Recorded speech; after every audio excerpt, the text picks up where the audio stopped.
Assalamu alaikum everyone and welcome to today's session of On Air with Boss. Our guest for today is Samra Khan. Samra, can you please walk us through your journey at Beacon House? I joined Beacon House, I think in grade 4, I still remember. And, it was the school group to be part of. I know Beacon House hi hota tha us time pe, I think ek aur group hota tha. So my cousins were there and I remember that we moved there and this was in Karachi, the Gulshan branch. It was co-ed.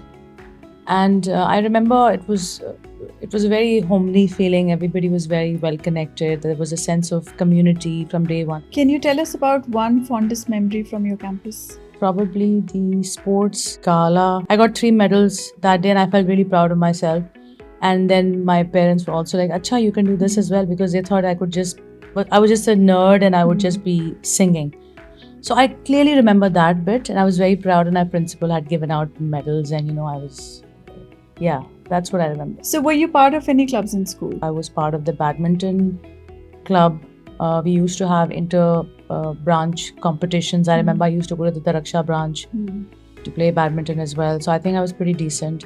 I was in the drama. There was a drama club as well, or some performing arts club, I think at that time. So we used to have theatrical performances, dance bhi hota tha. And I was always into singing, and so I think that was the place where I really got to, not just academic wise, I got to really flourish and learn all of these things. That was the foundation. So Samra, if you were supposed to classify your school experience in 3 words or phrases, what would you choose? Very motivational, learning driven. I think there was a lot of compassion as well. So very compassionate as well. Yeah. So what's one non-academic learning that you would associate with Beacon House? Beacon House was really good in terms of encouraging and acknowledging their students, not just academically but beyond academics as well. And I think that is still the case. Academics, yes, are important, but your extracurricular are equally important because they develop you as a person, not just your grades and everything. So I think I owe that, foundationally I owe that to Beacon House. Yeah. So how has Beacon House shaped your professional journey? I've been a banker for the last 20 years, worked in Australia as well as Dubai. So if I think about that, of course, like I said, academically, all the foundations were laid out at Beacon House. I was always into math. So Wow. Obviously, I was one of the weird ones who liked math and accounting. So I think, and our teachers at the faculties were so amazing. My foundation is basically Beacon House that way. Singing wise, like I said, the other side of it, extracurricular, I got a lot of opportunities to perform in school. So people used to say that, beta aap kab se ga rahi hain? To main kehti thi ki main school se ga rahi hu. So that's the best way to think, because I never learned singing professionally. And where else would you perform than your school and university? So I think Beacon House was very accepting and encouraging that way. What's one myth about your profession that you would like to debunk? If you're a banker, you're super rich. So I want to tell people that if you're a banker, it doesn't mean that you own the bank. It means that you're an employee of the bank. So it doesn't mean that you're printing money. A lot of times when I tell people that I'm a banker, oh, you're a banker. Oh, So you're taking must be people's loaded. money home. I just say, man, I'm just a mazdoor who's working 9 to 5, just like anybody else. That is one. As a singer, especially a female singer, I want to clear the myth. People think that if you have a little bit of fame, then you have it easy. I will tell people no. And I feel that the bigger you are as an artist or the more famous you are, it's still very tough for you. I mean, you may get things done easily. You may make a lot of money. But I've met a lot of artists recently, and especially female artists, who are going through things that are beyond money and fame. There's depression, there's challenges, there's gender inequality, there's a lot of things that you have to deal with on a daily basis. So what kind of advice would you have for the younger generation that want to pursue a career in singing? You will have a lot of people tell you different things. People will tell you, do this is not your style, don't talk to this person. I will tell all of them to just ignore and just do what you think is right. Even if you make mistakes, they're your mistakes and you should own them.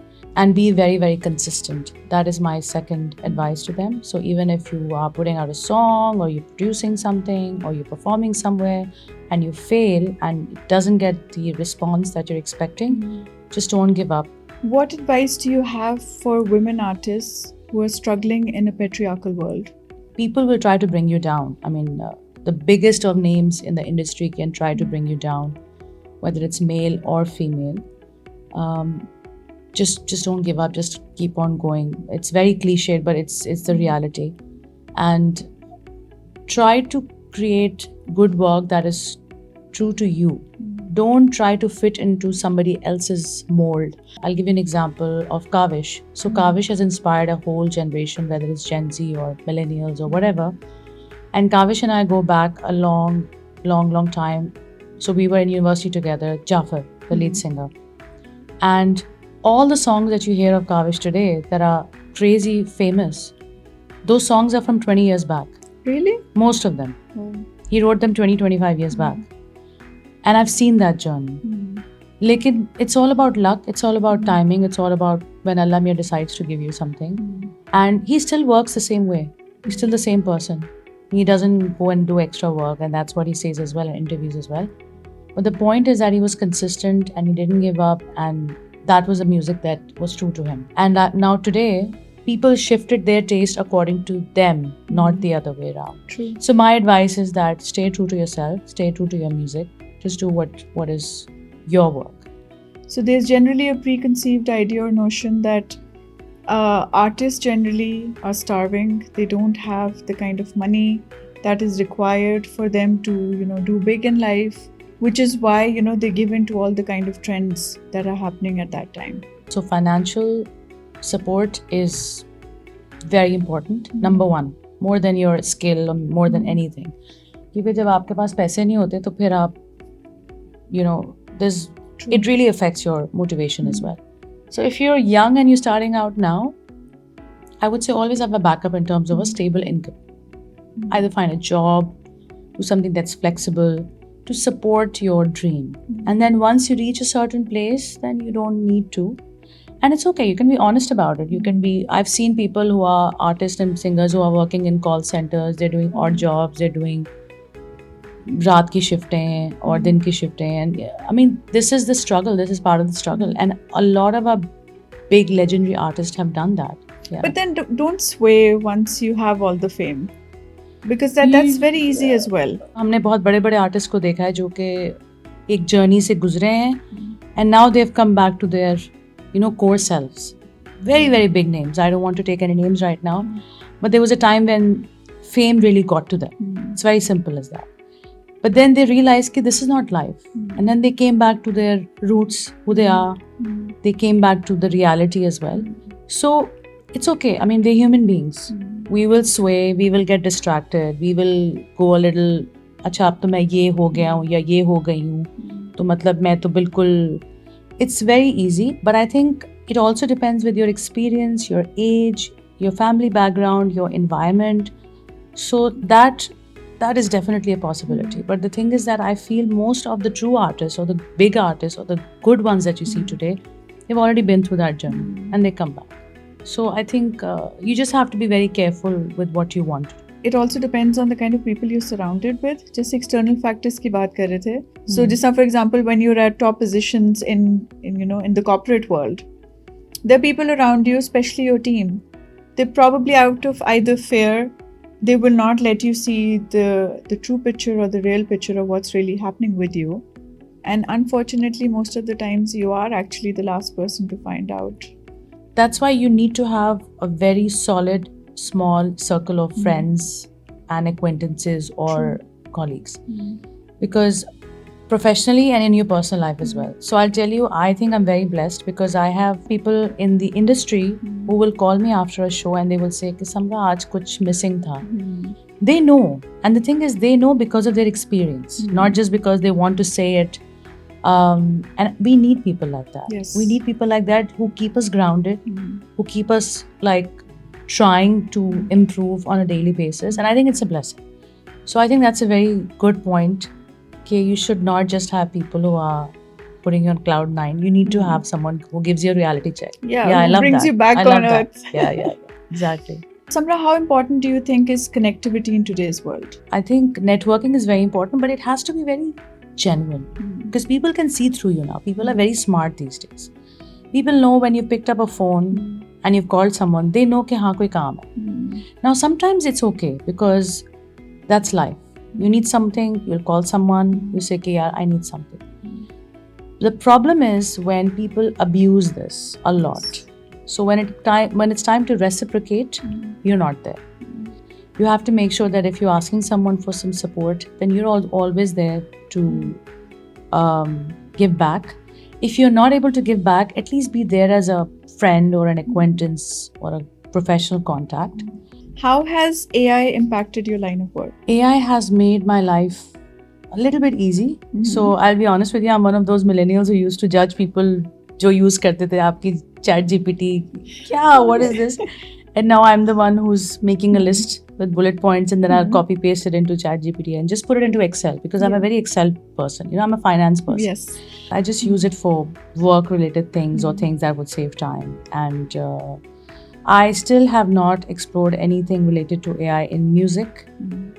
I don't want to make any big claims कि मैं कभी नहीं करूँगी because करना ही नहीं चाहिए आपको कोई भी claim क्योंकि कुछ भी हो सकता है. कुछ भी हो सकता है. But I can tell you that there's a lot of things happening in music driven by AI. And some of them is actually really good work as well. Do you think AI will replace the human capital? 60 to 70% of all decision making is coming from your intuition, right? Yes. So it's not something that could be preset as a code anywhere. So I think that is only possible through Allah Mia ki creation, that is human being.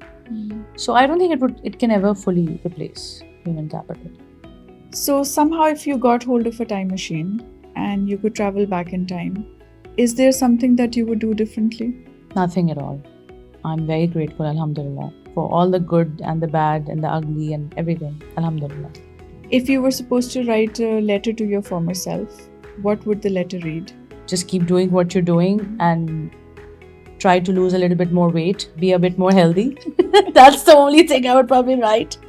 But other than that, I think, I'll just say that, be grateful, keep on being grateful. Good things are coming up, inshallah.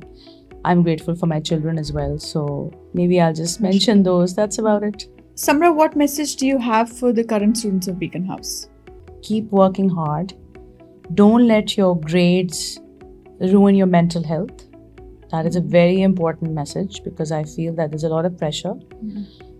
Yes, it's important to do well in school. You have to be a good student. You have to be a good human being. You have to be respectful.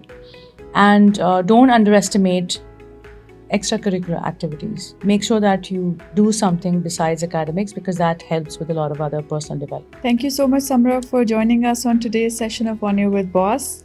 It was an absolute honor to host you. And you are an amazing person, mashallah. And I had a lot of fun talking to you. Same here. Thank you so much for having me. Based in Dubai, Samra is a banking professional with nearly 2 decades of international experience across Australia and the UAE, working across industries including real estate, construction, manufacturing, and government-related sectors. Alongside her corporate career, she has continued to pursue her lifelong passion for singing and performing. Her musical journey gained recognition through Coke Studios' Hina Ki Khushboo alongside Asim Azhar, followed by her duet Baat Ankahi with Kavish. Since then, she has performed multiple ocean soundtracks and live shows across Pakistan and Dubai, building a strong presence as an artist and performer. Most recently, she also sang the anthem for the Hyderabad Kingsmen team for PSL. Beyond music, Samra is also the founder of Voice of Her, an initiative focused on supporting Pakistani female artists and creating awareness through collaborations, including pink ribbon campaigns. Her journey reflects passion, balance, and the courage to pursue creativity alongside a successful professional career. Beacon House Old Student Society, POS, building a community together.